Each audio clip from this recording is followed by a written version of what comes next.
Okay, there we go. It's booting up to live stream. Let's hold on just a second. Okay, no problem. I just want to check. Okay, you're good to go. Right on.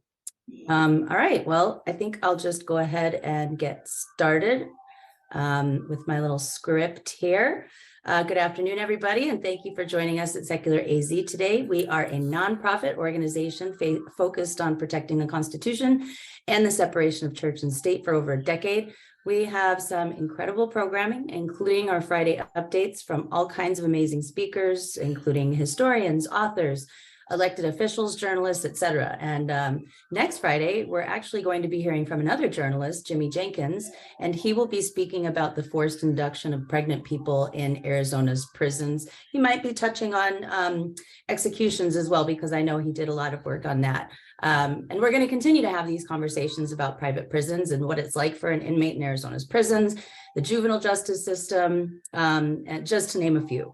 This Sunday, we're going to be at the Willow Home Tour, so stop by our booth or consider volunteering. And if you do like this kind of programming, please support our work at Secular AZ and become a recurring donor to support this work at the legislature, at school boards, with our action alerts, etc. But today, I'm really excited because I have known our guest since he was a wee one. Joseph Darius Jaafari is an investigative reporter for the Arizona Republic. His work covering crime, the military, and LGBTQ issues has been featured in the Pennsylvania Post, the Marshall Project, Rolling Stone, Gothamist, The Atlantic, and the New York Times. Pretty impressive. He is the executive editor of LookOut Phx. And I'll share that link in the chat here in just a second. He is, which by the way, you're doing really great work with that. And I'm so glad that somebody has stepped up to kind of, really dig into issues facing the LGBTQ community. So it's really worth the subscription. I encourage all of you to subscribe to Lookout. It's on Substack. He is a graduate of the Newmark Graduate School of Journalism at CUNY and an award-winning documentary filmmaker who has produced for Vice and the New York Post. He is a native Arizonan and infamous for his love of tacos. One other reason to follow.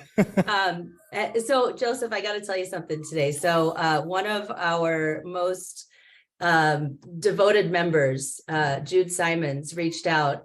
She actually has an AEA retired event today. She's a teacher. And she said, can you please ask Joseph if he went to Washington High School? And if he did, tell him that Miss Simons says hello. Washington High School. I didn't go to Washington Elementary School. Oh my God, yeah, Booker T. Washington. Yeah. So Miss Simons says hello, and it's so funny because my maiden name is Simons. So there's all these connections here. That's so funny. Yeah. So if you could maybe just say hi to Miss Simons real quick. Yeah. Hi, Miss Simons. God, it's been 30 some odd years. She's tracking your career, so she did her job, I guess. So anyway, we're going to just go ahead and dive into it. I know you're going to be talking about the prison labor, the use of prison labor. So let's just get right into it. And I don't know if you're going to be sharing your screen. Do you need to share your screen? Nope, I'm good. I was just going to talk off a script. Okay, cool. Sounds good. All right. So whenever you're ready. And then folks, if you have any questions, feel free to put them in the chat.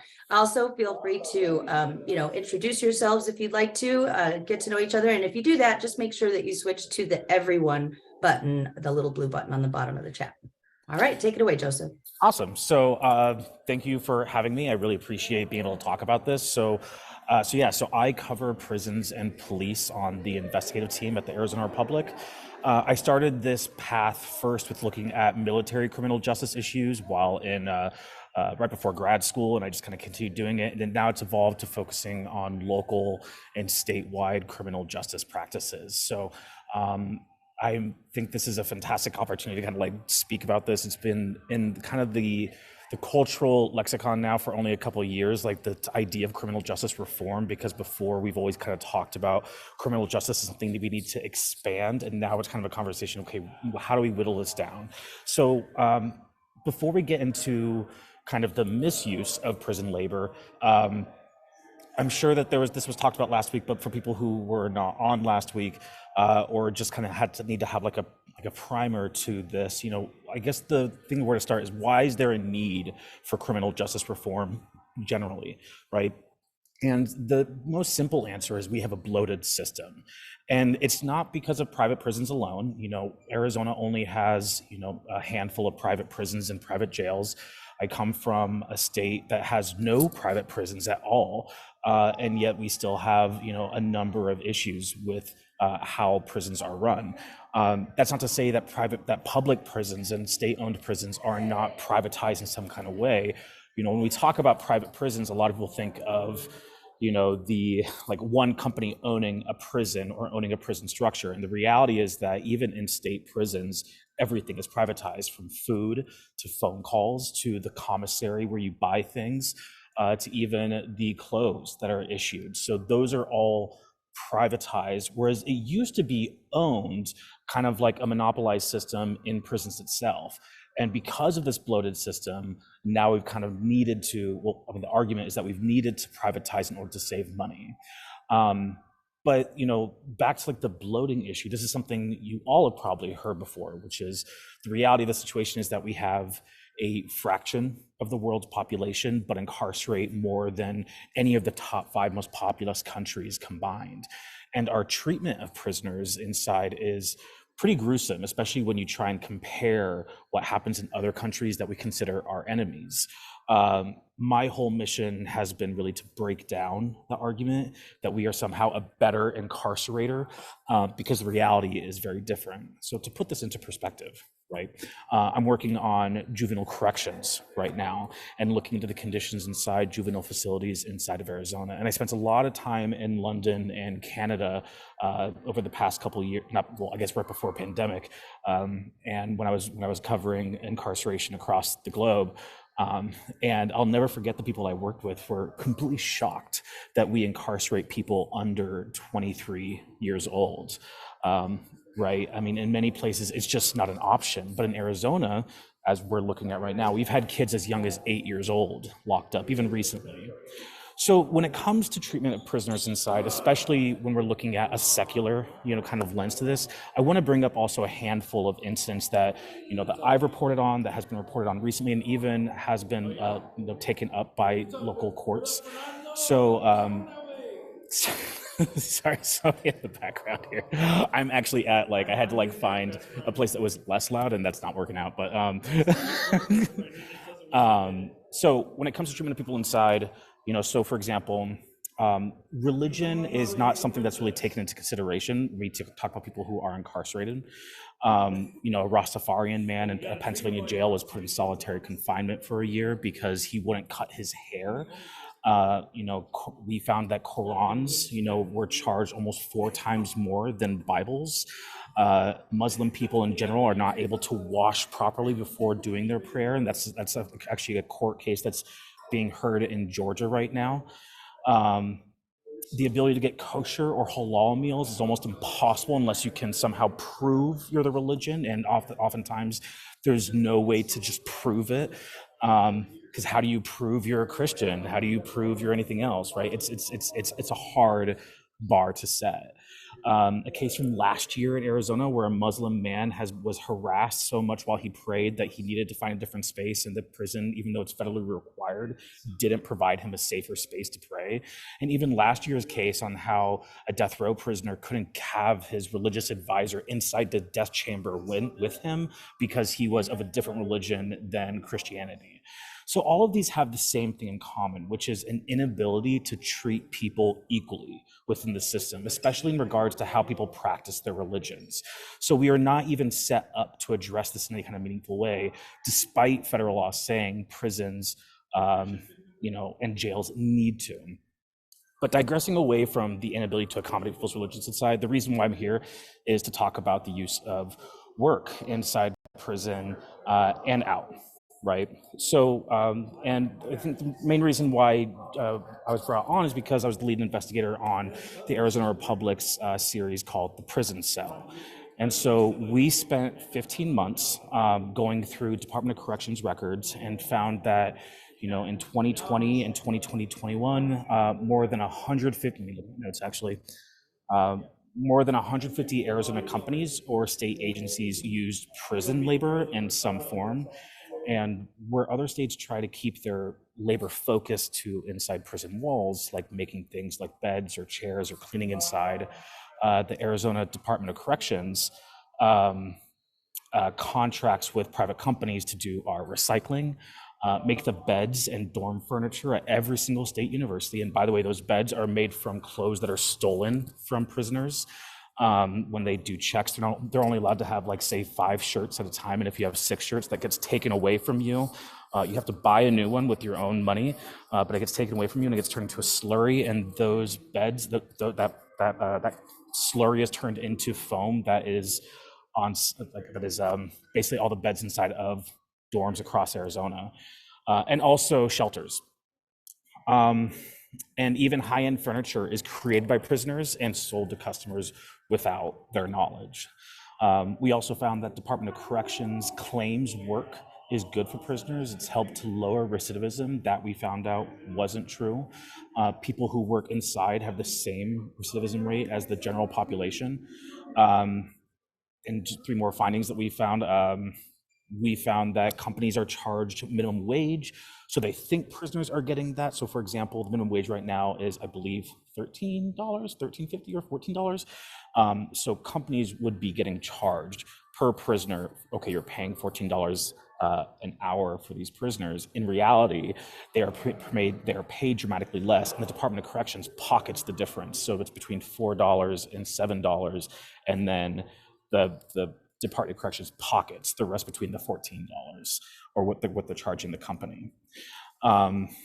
Even they're doing that to their own corrections officers. Corrections officers, they're required to be there when prisoners work on company grounds, and the Department of Corrections will charge companies $35, $37. In reality, corrections officers only make between $23 and $24 an hour. And so the Department of Corrections is actually making money off of its non-incarcerated labor as well. And finally, despite having the state having some of the toughest rhetoric around immigration, we found even recently that the state allowed companies and other state agencies to use undocumented prisoners as a way to aid in their labor shortage. So let's go back a bit on kind of why prison labor is even a thing. If we look at kind of the earliest penitentiaries, they believed in work as penance. I'm talking about the first penitentiary in America was Eastern State Penitentiary, and it's still around. It's actually a museum, and it's in Philadelphia. And so they believed in work as a penance, as silent work. Think like moving rocks or washing your own clothes, like kind of think of like just chores, essentially, right? They even put hoods over their heads while doing outside work so they could continue their solitude from cell to outside. There was a religious aspect to it. It was done because it was originally created by the Quakers, right? That work was good for the soul, essentially. In Arizona, we have it written into our pre-statehood laws that prisoners are required to work alongside their sentence. And I think that's an important note, right? Many people don't think of a prison sentence as in conjunction with a labor sentence, but in Arizona, that is the case. So you not only get sentenced to prison, you also get sentenced to essentially a labor camp. But it wasn't always the case. Arizona didn't use prisoners so ubiquitously like we're seeing today. And that's primarily because of what we were talking about at the very beginning, the bloat of prisoners, right? The prison boom in the US didn't really start until the late 70s, and it ballooned during the 90s. Before this, Arizona's prison population was around 3,000 people. That's like less than 10% of what we currently have. And also back then, prisoners focused on maintaining life inside. Food was grown on site. Prisoners did chores to maintain the grounds, and work was relegated to making items for prisoners and prison grounds. However, they did still use prisoners for creating public grounds, which I'm going to go into a couple examples that you can see today, where prisoners are often used for public grounds, right? I just saw a question come through. Should I answer them as they're kind of going along? Yeah, I mean, we can. So the question is, do any of these employers who get prison labor show any interest in providing prisoners with job training and a viable career after they are released? Good question. That is a good question, and the answer is yes and no. So, for example, Hickman's Farm is a great example of a place that says they provide prisoners with an opportunity to work on site, and then once they are out, they provide them housing, right?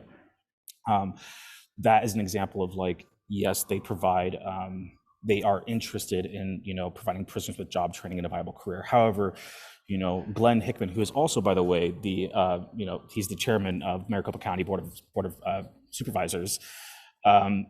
He has openly said that nobody wants these jobs, and so the only way they can really get a labor force is using prisoners, and making sure that the people who work for them come from prison.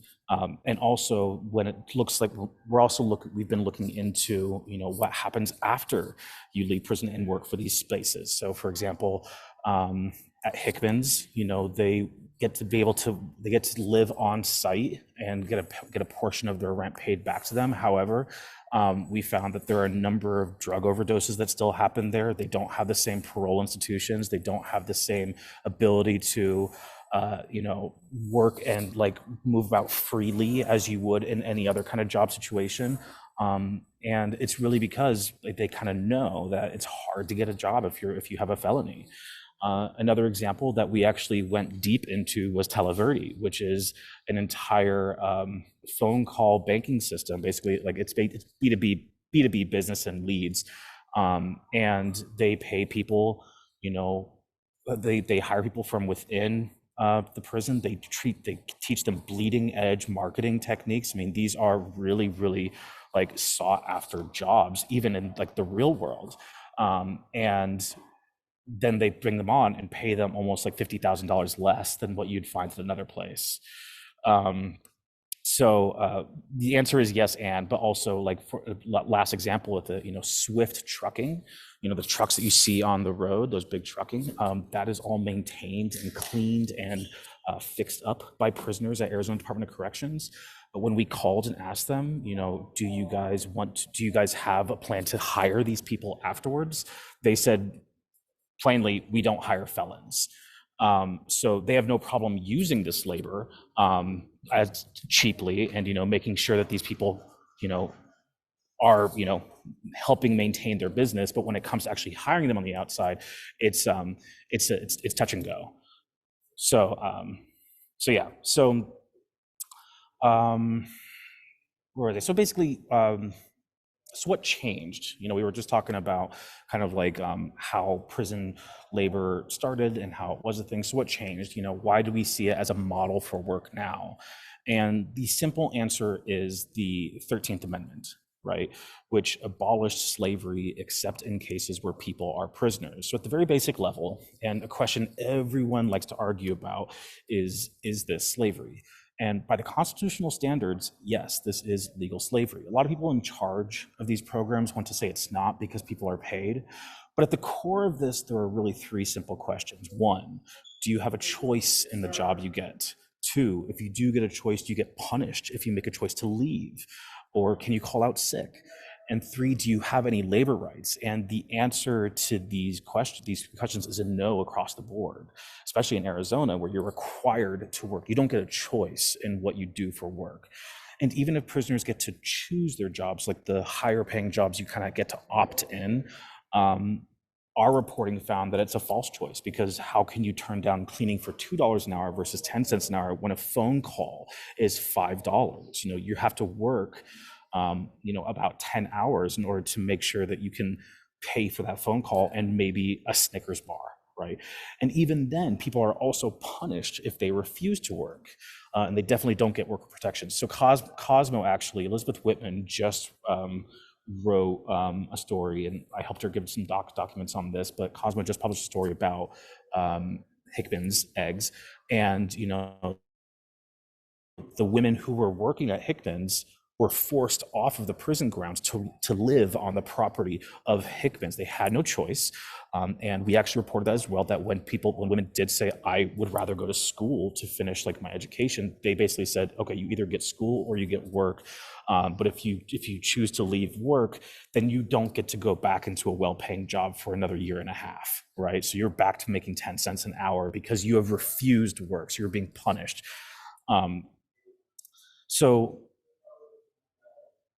So yeah, but prison labor is still, I mean, it's even after the 13th Amendment, it was relegated to places in the South. I mean, even though it's kind of ubiquitous, it really was taking advantage of it in the South. I mean, consider the fact that Angola prison went from the largest plantation in Louisiana to the largest state prison in Louisiana. I mean, in the South, prisoners were a common farmhand. In Arizona, we have to see prison labor a bit differently. You know, we didn't have the same kind of history with plantations that places like the American South had pre-Civil War and post-Civil War. You know, prison labor here was based on very much a political ideology. If you think of like how America, there's a fantastic book, and I would recommend people who are interested in this subject to read, called Sunbelt Justice. It's an interesting kind of academic look at prison population and the way that Arizona's specific criminal justice system was formed over the past 100 years. But prison labor here is based more on like a political ideology, consider like a more libertarian view, so a bootstraps mentality. So you do a crime, you have to help society in some kind of way.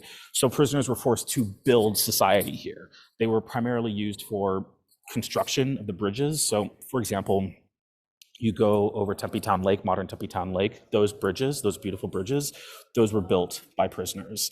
The Florence prison was built by prisoners. A lot of the canals that you see, the reinforcement, built by prisoners. And so what are the ultimate harms here, right? I'm kind of like saying this in like two different ways. There's the most simple and there's the second most simple. So most simple is we have a logical fallacy playing out in real time. Both Republicans and Democrats, and libertarians especially, agree on this. They have a hard time with our incarceration levels. Many of them also take umbrage with the fact that we have prisoners working out in public. So if you ever go to the Capitol for anything during the week, you'll see prisoners cleaning the grounds, maintaining the grounds, and sometimes there's a guard around, sometimes there's nowhere in sight. So they are essentially free to walk around without any kind of oversight. And so the big question that a lot of lawmakers have is, well, if they are so, or not just lawmakers, but just people on multiple sides of the political spectrum ask, if they're able to be out in public, among the public, why are they locked up at all?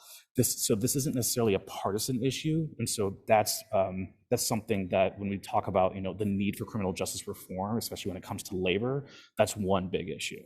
The second most simple is that there is a benefit in a job, and people who on the very far left will disagree with our reporting, saying that there should be no need to work inside, and people on the far right will have an issue with our reporting because they say they shouldn't be paid and prisoners need to work till they die, kind of thing, like really tough on crime.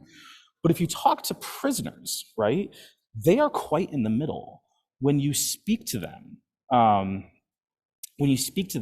they say they want to work. It's better than doing nothing inside. We think that there is tons of programming inside for education and skills building. There's not. So people are more often than not sitting around doing nothing unless they're out working or eating or maybe doing some programming that's available. But for the most part, prison is incredibly boring. It's the old adage, idle hands, you know, are the devil's plaything, right?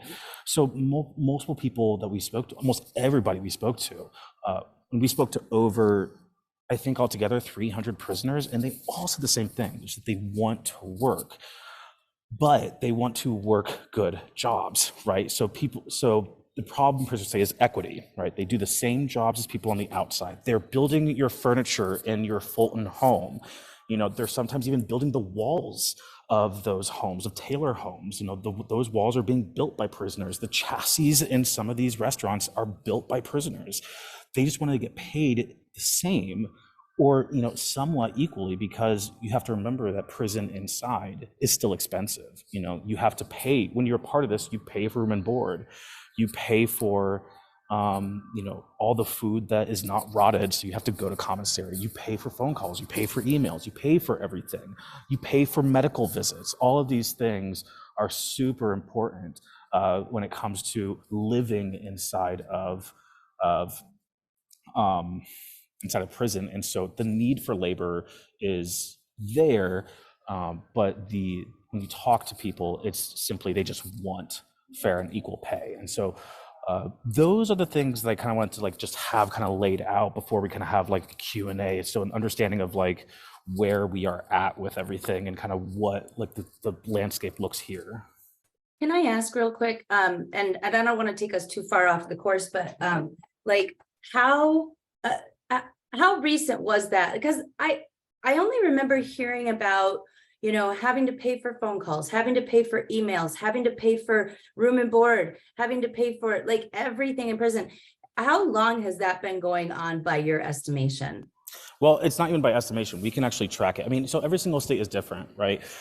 If you want to kind of like look at the history, it really started at the federal level. So the federal level really kind of broke down, hey, you have to pay for things in order to, you have to pay for your room and board, for example, right, to kind of offset the cost of living. And it really kind of broke down to the 80s and the 90s. It's when there was this massive prison boom, right? And we no longer could afford to upkeep these spaces.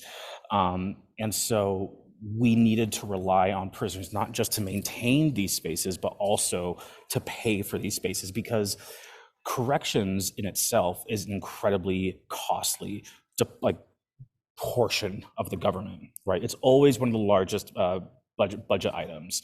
And mainly it has to do with staffing and everything, but also has a lot to do with the maintenance of a place. And so the need to rely on prisoners is not new, but it doesn't go back as far as we think. It's definitely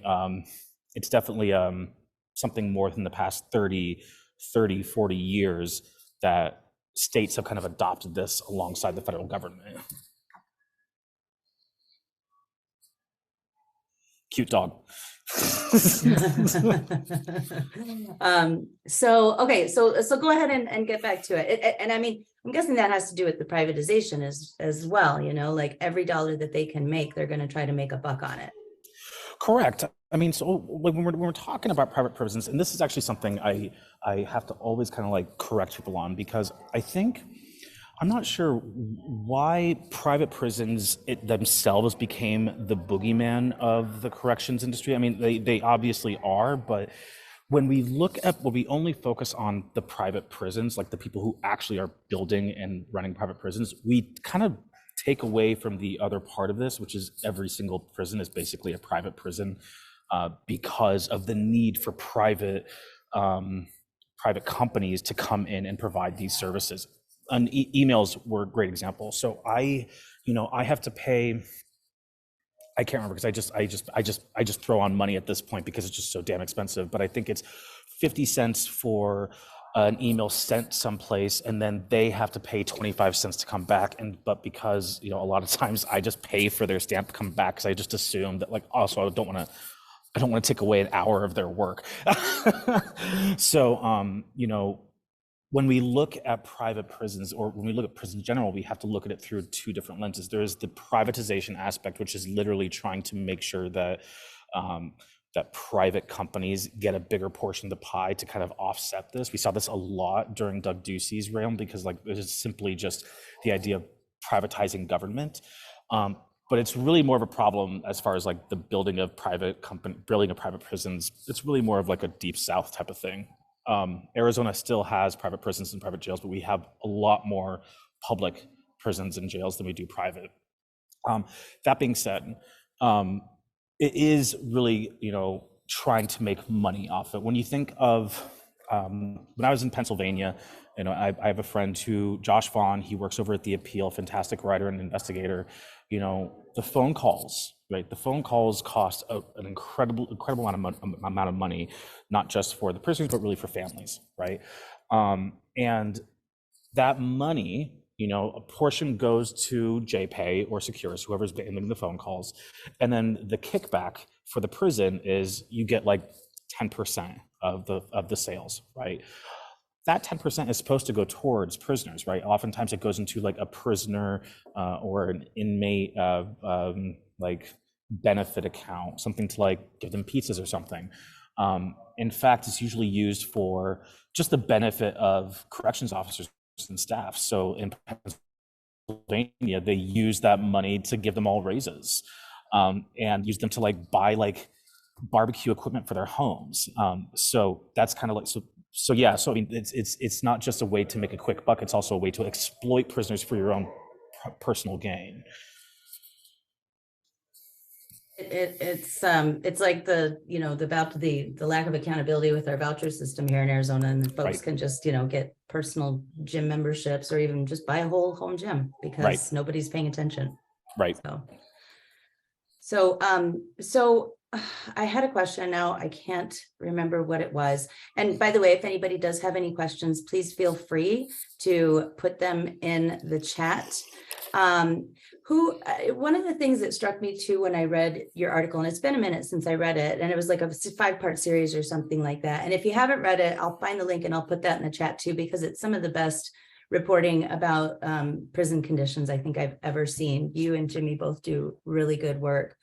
But I remember that, you talked about the municipalities that you just talked about the capital. So who are are there cities or counties that use prison labor more than others, or is it about the same across yeah? So one of the things that we found, and it's actually the last of the official series. So this is actually it's become like a 10-part series, right? We're working on a piece right now where we're seeing juveniles at the W Mountain School being put into work as young as 12 years old.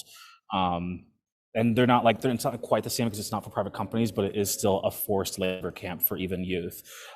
But so at the very end of our series, you can actually go through a database, and we were able to get 1 year of every single contract and every single contract and every single basically paid receipt over a certain amount of money, over a certain dollar amount, to see exactly who and what company or what agencies are using prisoners the most. And so that's why, so through that, we were able to find that there are a number of municipalities that use prison labor more than the other. Obviously, the state is the largest, but then you kind of break it down, and the second largest is actually schools. Schools in Bisbee, in Jerome, in oh God, where did we go? We went to Wilcox. Those places use prison labor entirely. In fact, David Shin, the former DOC director, said that without prison labor, a lot of these municipalities that rely on prisoners would go down, and we saw that directly when we went to Wilcox. We spent multiple days there, going to and speaking with landowners and business owners and even the government, who just basically said, like, we rely on these people completely to paint our schools, to build our schools, to maintain our yards, to maintain our wineries, and our golf courses, and our public swimming pools, because we need those to make money off of the municipalities around us. And in order to maintain that, we need the cheapest labor possible.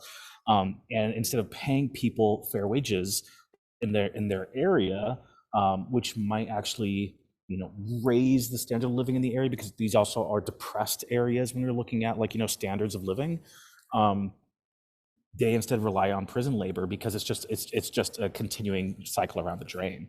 And so you can actually see, and that in our last series, you can actually filter to where you are and see exactly who is using what and where. But yeah, it's mainly schools that use prison labor to maintain their grounds. Even in downtown Phoenix, PS1 uses prisoners to maintain their grounds.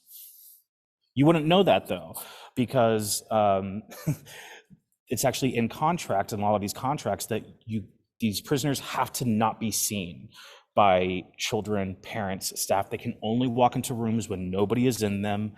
And the argument there is it's for safety, but you can also make an argument that people just want to keep this hidden.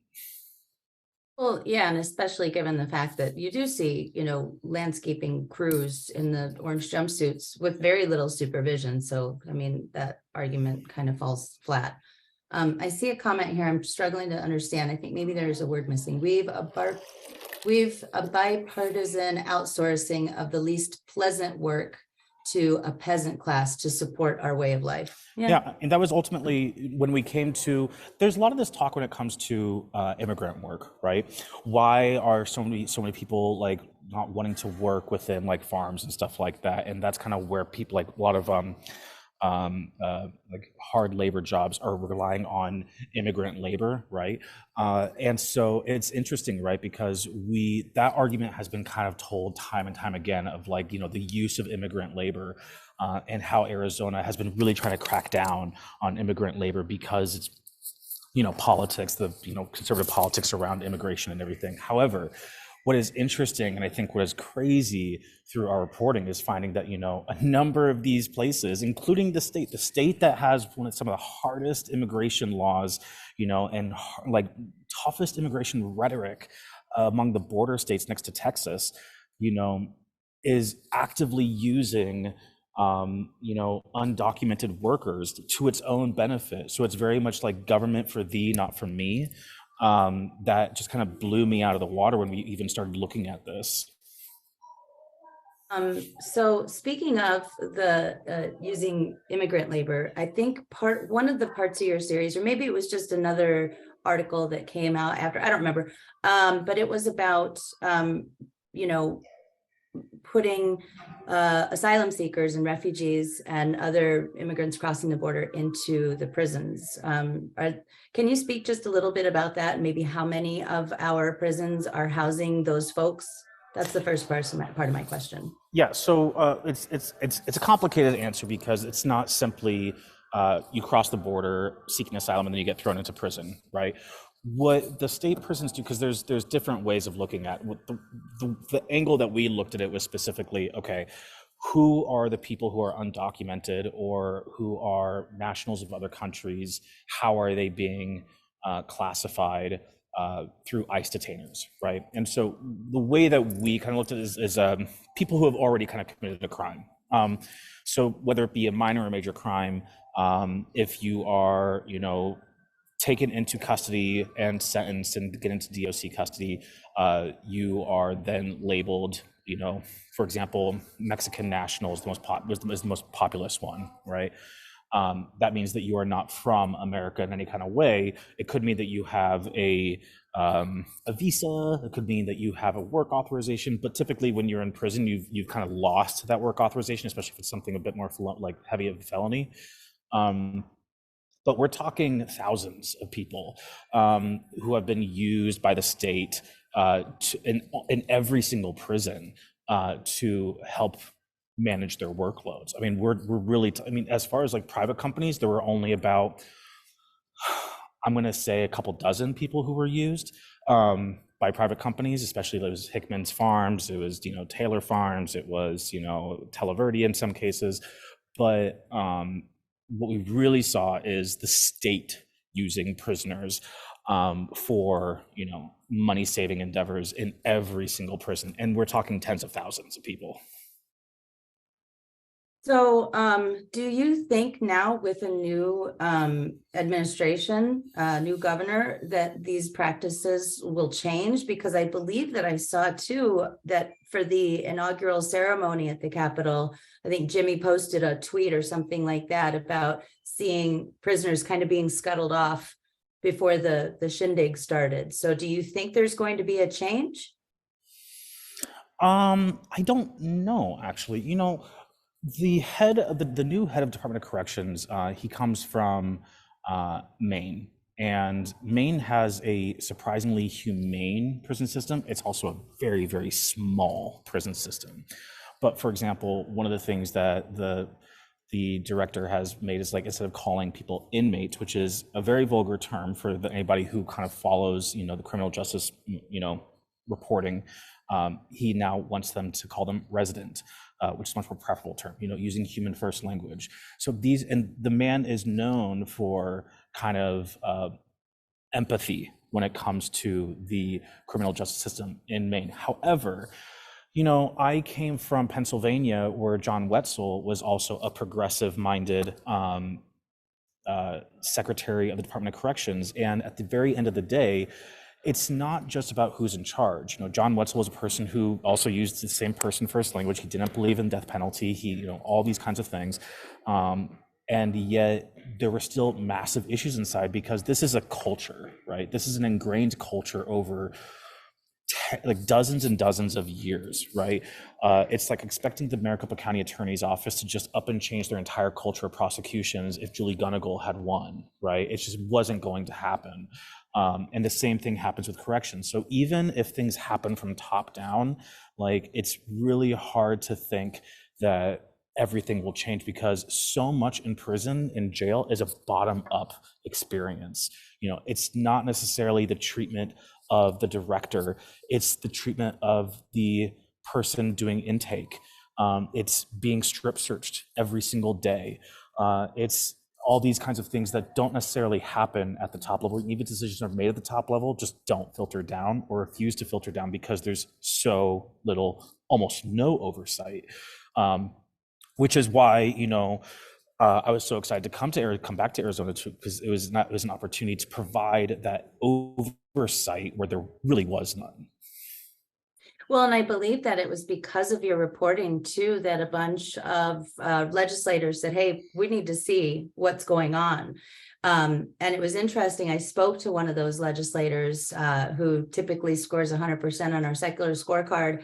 And they basically said they were being managed, right, on this tour, and they just pushed back and because they were like, it was like overwhelming smell of bleach and disinfectants. Everything was so sparkly clean, Right. Everything was so quiet, and they were like, no, we want to go check this out. We want to go check that out.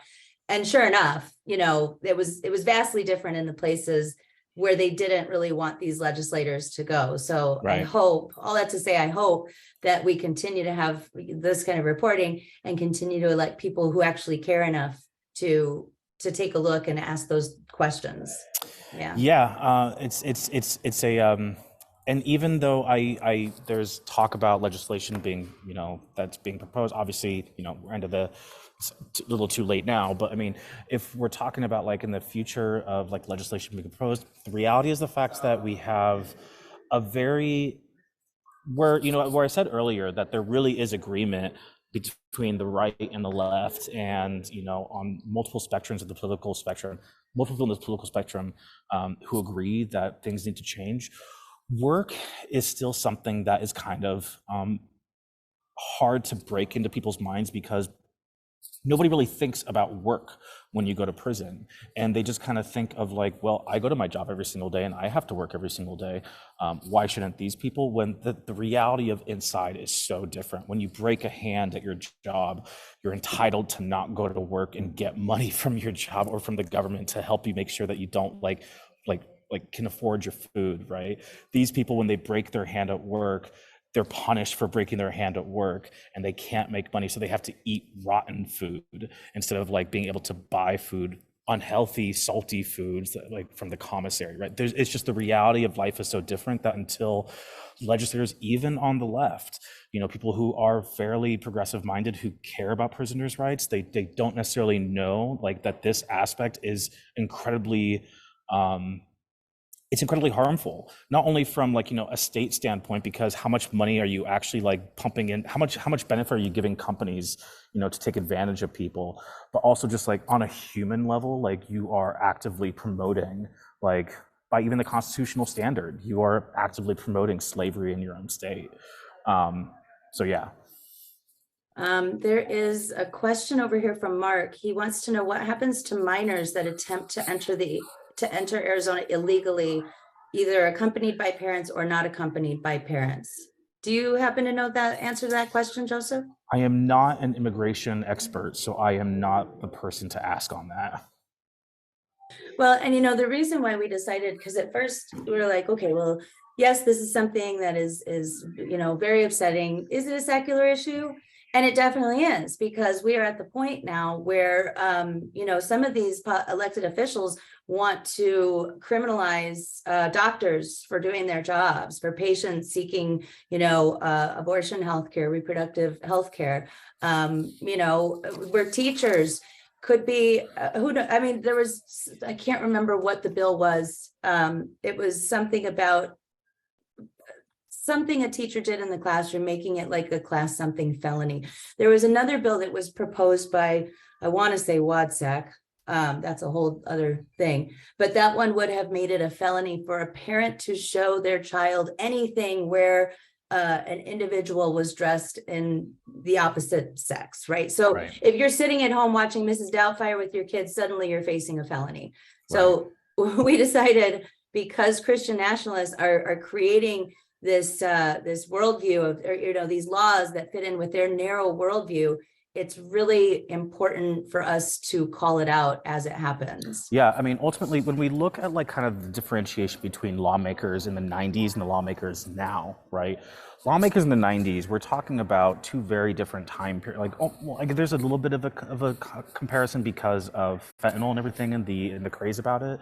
But really, we're also talking about a differentiation between religious extremism within politics, right? Where a lot of the people who are kind of making decisions at, like, you know, the state level or trying to propose more criminalization are really coming at it from a religious bend. That what is moral is based off of like what they believe is moral based off of their, you know, Christian teachings, right? That's not to say that their teachings are wrong or anything, but it's also just like if it's being introduced in law, you know, there's a number of people. A great example is like all those different things that we talked about in the very beginning when it came to all the different problems that people face while trying to practice their own religion inside. You know, none of these are taken into consideration when writing laws. And so it shouldn't be shocking that none of these, you know, that these same people who are writing these laws, who are coming at it from a very religious angle to make criminalization easier and to widen the net that you can get captured in our prison system. It is becoming more of like a, hey, this isn't just a drug problem of the 90s, right? This isn't the drug war of the 90s where, you know, we have to deal with the crack cocaine epidemic. You know, we are dealing with a religious problem right now of people who have a very specific worldview and are trying to criminalize other aspects that are outside of that worldview. Yeah, and we see it at the Capitol every day. Yeah. I had a question, but because there's other questions, I want to get to our attendees' questions. All right. Jess says Dr. Ryan Thornell is the new guy, so he's the new head of corrections. Diane Post is our a board member and head of legal, and she says, what happens to minors? There's a legal settlement, Flores versus INS, that has been ongoing for years, that sets out what the government can do with the minors: put in least restrictive environment, have school, find relatives, and transfer within 30 days, or say why, and many other requirements. Not all followed, of course, but Uncage and Reunite Families has been fighting about that for years. So go to their website and join. Here's another question from Jess. And Jess is actually going to be part of our series in the next couple of weeks or so. She says, can people with religious reasons for a day of rest or a holy day take that time away from work while they're incarcerated in Arizona? Absolutely not. You do not have any labor freedom. You don't have any kind of like labor protections when it comes to work inside. You are required to work. You are required when they tell you to work. Great example. You know, people, unless like you're working on like, you know, for like one of these companies that are, you know, taking like a holiday off, you are required to go to work every single day. There is no exception. I mean, if they don't make exceptions for broken bones, they're not going to make exception for your religious practice. Here's another comment coming in from Erin. She says, to expand on the previous point, I see the rise of prison labor as a direct outgrowth of increasingly difficult means of labor exploitation abroad, such as our Monroe Doctrine approach to the Americas, treating Central and South America as our backyard labor pool. American mythos loves to point to classless society. It's just that we keep the lower classes out of the country, or at least out of sight. A society level distribution of labor problem we are loath to address for fear of leisure class discomfort. Yeah, I mean, and I feel like oftentimes with a lot of our discussions, we can talk about the overreach of religion, but we also end up usually on capitalism is bad. You know, like I mean, it's interesting, right? Because like you think of like the original like text of like what capitalism is, and it's like we've gone so far afield of it. But yeah. One thing I wanted to ask too is what is the likelihood that, because I've been going to the Capitol now this session, and I've been seeing a few of these bills about fentanyl specifically, and whoever gives the person the fentanyl, if they have an overdose, they really want to, put them behind bars. And hearing these parents' stories, or, these siblings or whoever it is, tell the stories about their relative who died of a fentanyl overdose, they're really, really horrible. But even some Republicans were like, this is not going to help the problem. So my question is, for those folks who are dealing with, addiction disorders, do they get the treatment that they need? No, no. I mean, that was a big part of our reporting, right? Is that the people who go into prison for even minor drug issues come out with bigger drug issues. We interviewed, I think 5 or 6 people. We just know it through the data, through like the number of like people who are being enrolled in these programs, people who are coming back into prison for similar drug use, or the people who, or just the amount of money that's being put into rehabilitation.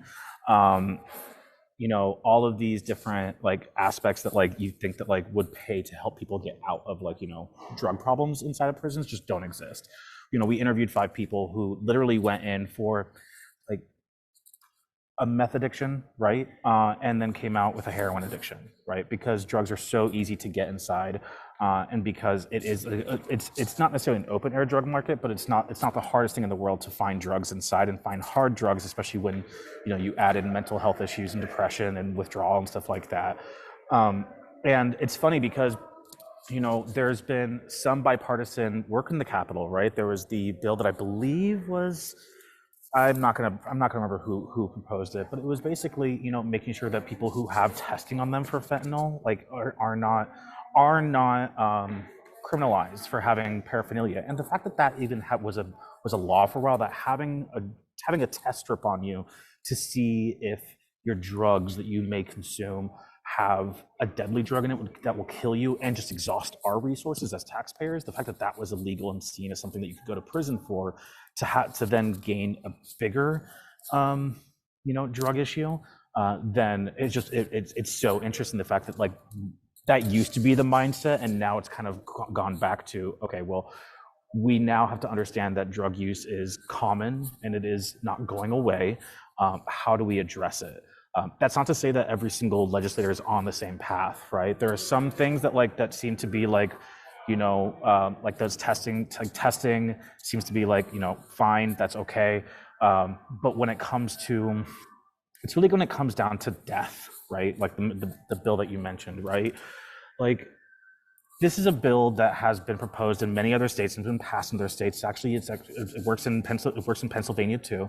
And it's similar to like a RICO kind of law, right? Where you don't have to necessarily have known that the drug was active. You just have to pass it off. And for those people who go to parties and they use drugs, and they're not even like hard drugs, they're just like well, I mean hard drugs, but like people just like use cocaine or something like that, and it has fentanyl in it. I mean, it's crazy to think that while we have some laws that are trying to say, let's not criminalize people who recreationally use drugs, let's also criminalize in the heaviest way possible people who use drugs and may have an adverse reaction to it. So yeah.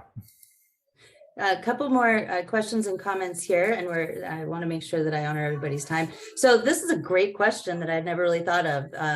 New Mexico is asking, I assume prisoners have no abortion rights in most states. Today's New York Times has a page 1 story pointing out that there are more than 300 pieces of legislation in 40 states on abortion, with the majority seeking to restrict access and some to punish providers. So the original question was, do prisoners have abortion rights? Well, I mean, so you think about like, and actually Diane answered it fairly well, Okay. but I mean, you don't lose all your rights in prison. I mean, we do have federal law in place that says certain things should exist. So for example, it's called RLUIPA, and I think it's the Religious Land Use and Incarcerated Persons Act. And Google that, fact check me, but it's our LUIPA. I mean, that is a law that is specific to make sure that prisoners have religious access to things in the same, if a prison can provide it, then they should provide it. There are some labor laws that are now being enacted in some states. I mean, so you don't necessarily lose all of your rights across the board. However, especially like now that more states are, making sure that you are treated a bit more humanely in certain places. Yeah. So not everybody has the same, rights, but it's also very state to state.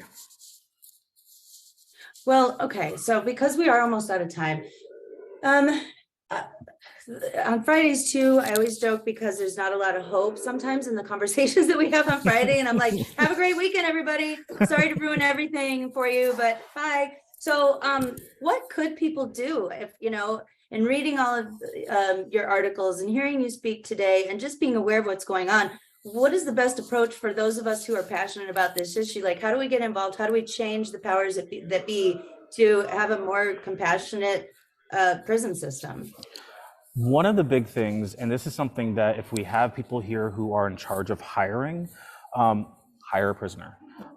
So many of these people have the skills, have the job set to do exactly what you need to do, but because of a system that says that you have to do a background check, and if there's a felony on it, one of the best writers I know, Carrie Blankinger, would have never been able to get a job as a journalist, and now she's one of the most prolific journalists covering prisons in America. But because she has a felony, and that experience is what informs her reporting, because she has a felony, she wasn't able to get a job anywhere else, right? And she was being threatened to not that she had to stay at her jobs because she wouldn't be able to get a job anywhere else. It took her publishing a book and going to the Marshall Project and becoming a nonprofit that actually had a mission to hire prisoners, former prisoners, for people to take her seriously. And that is a joke to me, because here we have one of the best writers in the country covering prisons who was not able to get a job because she had a felony.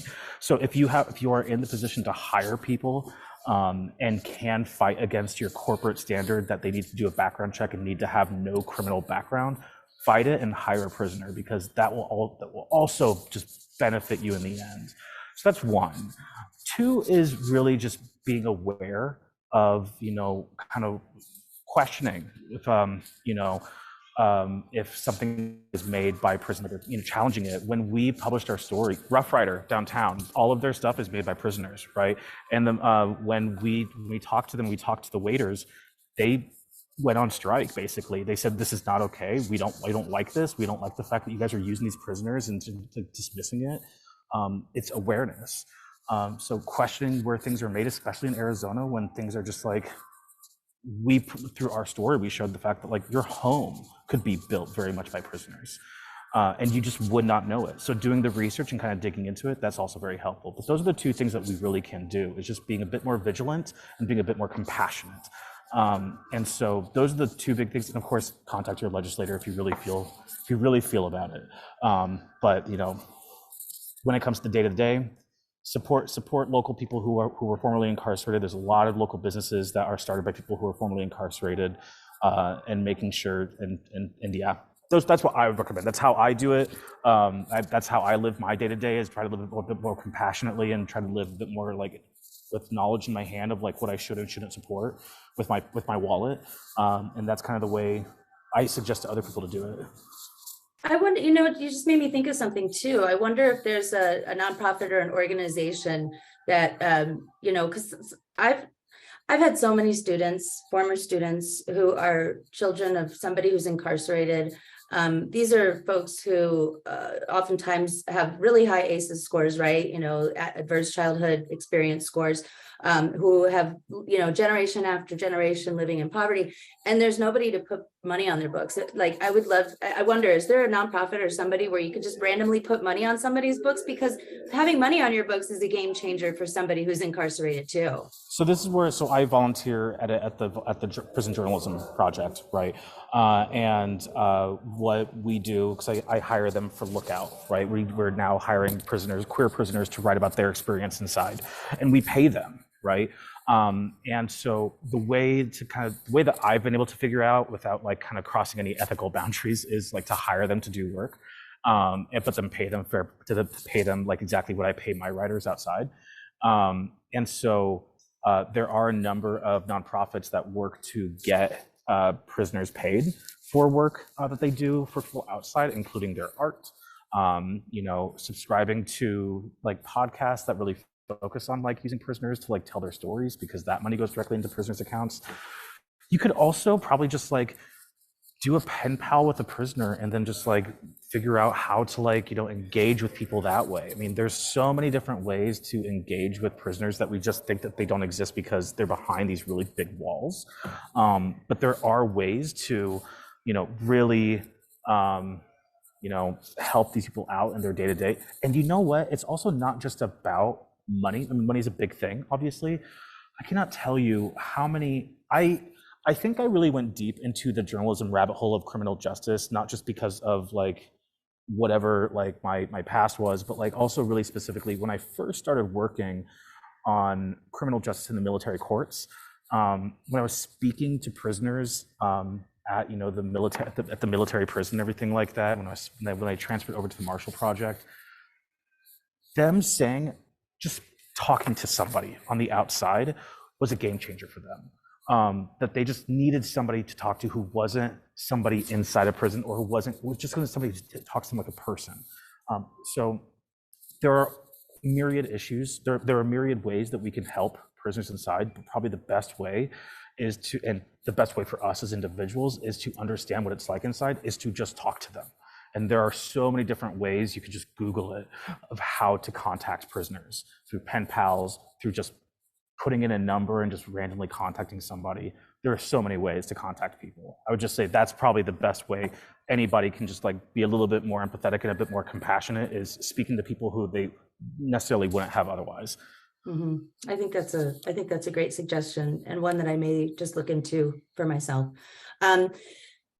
Last question, because it's over time.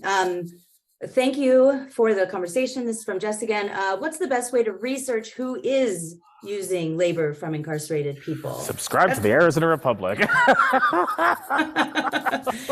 And Gotta get that plug for Gannett.